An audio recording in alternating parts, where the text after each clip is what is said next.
ఒంగోలులోని కలెక్టరేట్ వద్ద తన భర్త మోసం చేశాడంటూ చంటి పిల్లలతో కలిసి తనకు న్యాయం చేయాలని ఓ మహిళ నిరసనకు దిగింది. గతంలో చాలా సార్లు పోలీసులకు ఫిర్యాదు చేసినా పట్టించుకోవట్లేదని అన్నారు. తన పేరు మీద లోన్లు పెట్టి డబ్బులు తీసుకొని వెళ్లిపోయాడని ఆమె ఆరోపించింది. తన భర్త పైన ఎస్పీకి కంప్లైంట్ చేసినా పట్టించుకోవట్లేదని కలెక్టర్ కార్యాలయం వద్ద రోడ్డు పైన బైఠాయించి నిరసన తెలిపింది. తనకు న్యాయం జరిగే వరకు అక్కడి నుంచి కదలను అంటూ మహిళ పోలీసులకు చెప్పింది. దీంతో పోలీసులు మహిళను రోడ్డుపై నుంచి పోలీస్ స్టేషన్ కు తీసుకొని వెళ్లారు. హర్షవర్ధని సార్, ఒంగోలు సార్ నేను ఉంటుంది.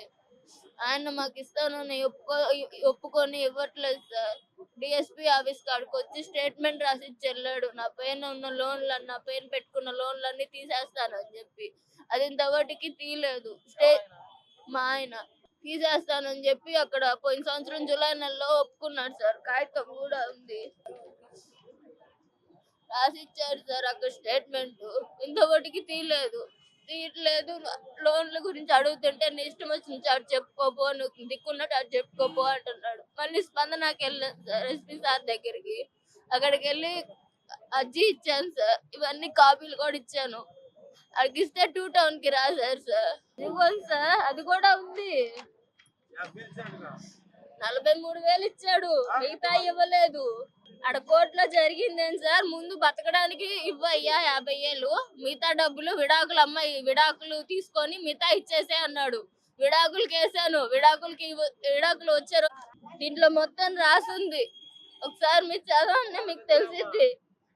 అవి ఇంతవరకు ఇవ్వలేదు, కోర్టుకు రావట్లేదు. లాయర్ దగ్గరికి వెళ్ళి నోటీస్ పంపించాను. ఆయన దగ్గరికి వెళ్ళి కూడా నోటీస్ కూడా పంపించా. దీనికి ఇంతవరకు రిప్లై ఇలా, కోర్టుకి రాలా. నాకు ఇస్తారన్న ఇట్లేదు. దీంట్లో ఒప్పుకున్నాడు సార్. నా బంగారం ముందు ఇస్తానని ఒప్పుకున్నాడు, పిల్లలకి పొలం రాస్తానని ఒప్పుకున్నాడు, డబ్బులు ఇస్తానని ఒప్పుకున్నాడు, నా పైన లోన్లన్నీ తీస్తానని ఒప్పుకున్నాడు. స్టేషన్ అయిపోతే స్టేషన్ లో కానిస్టేబుల్ తప్పుగా మాట్లాడుతున్నాడు. ఇంకెక్కడికి పోవాలి సార్ మేము? కడుపు మండిపోతుంది సార్, అందుకే నాకు కూర్చున్నా రోడ్డు మీద. ఇంకెక్కడికి పోవాలి సార్ మేము?